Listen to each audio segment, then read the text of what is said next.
It is time, ladies and gentlemen. Let's get this motor out of this 1966 CB160.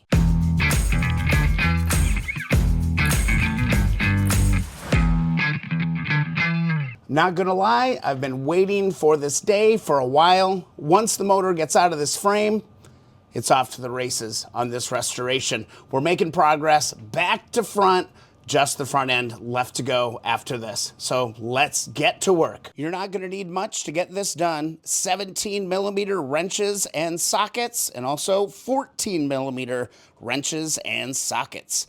Let's go. Before we get started on this, I would highly encourage you to put a wheel chock on your front wheel.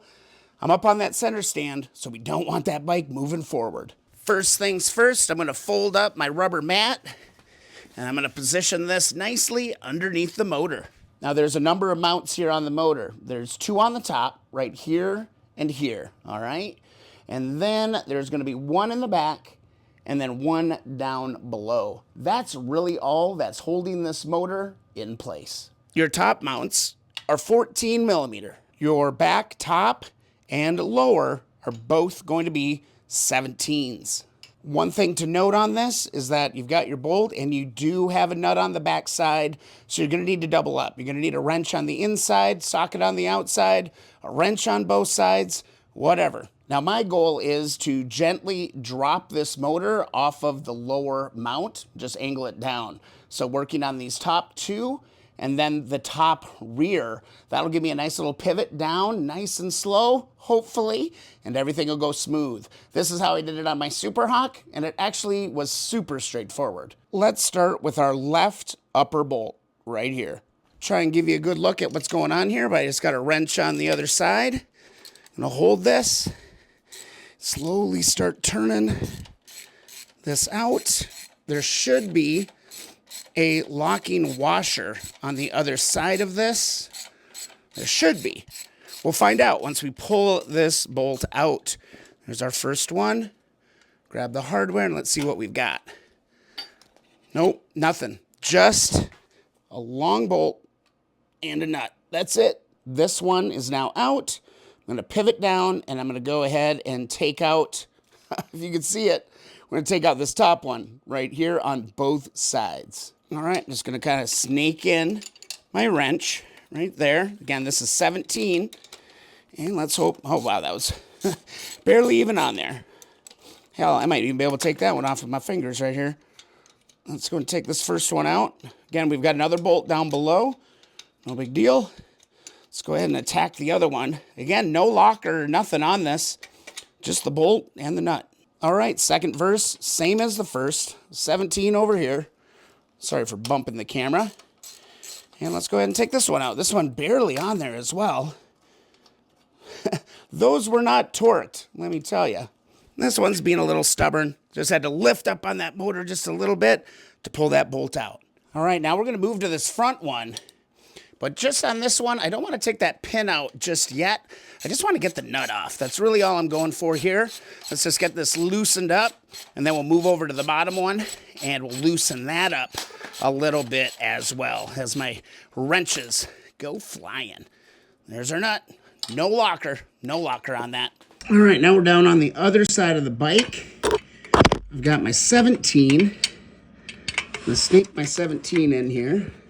And I really just kind of want to loosen these. That's really all I'm going for here. Let's get that. Let's loosen these. This is kind of my pivot point as I bring this down. Don't want them falling out. Well, I'm just kind of hanging out. So that's nice and loose. I can snake my way over onto this one. Again, I hate this standing on your head kind of business. Not the most fun. But yeah, these engine mounting bump bolts are barely even on here, man. I mean, I hit them with some penetrating oil, but this is a little ridiculous. I want to get these kind of like almost off so I can just pull those off really easily once I get to that point. I'll work on this one just a little bit more. All right, so now with all of that loosened up, what I can actually do, this motor's not that heavy. So what you can do is just lift up on the motor, pull the front pin Now that whole motor is going to set down just like this. Just going to move that front wheel just a little bit. And that is laying down just like that. And there we go. Motor's nice and stable, hanging out. Let's get those two rear lower bolts out. Simply going to reach back in here. Undo this one. Okay, the nut is off. Pin is still in. I'm going to reach around. Hopefully I can snag this other one right here. Not the best angle for you guys. Let me get you to do a look. There we go. That's better. Always thinking of you. There we go. Not a lot of pressure on this one, so I'm going to go ahead and pull it. So that is my upper. A little bit of pressure here. Let's pull this. Just like that. Straighten my wheel. And that engine is free. And all that's really left to do now is give this thing a little bit of a tug out. Just like that. Here we go. Motor is out, man. Woo! One thing that's really nice about this is that all of the rear bolts, they're all exactly the same. And also the front ones, exactly the same. So no need to worry about mixing those up. That's a win. I'm just going to go ahead and bag and tag these. All right, so there is the motor. My biggest challenge is finding a place to put the motor. But at least it's out. And I guess for now, I'll just kind of He-Man this thing up. Lift it up. Put it in a bin. It'll fit. It's always something. There we go. There, it's in a bin. If it leaks, it's not going to be a problem. And just like that, another giant project awaits.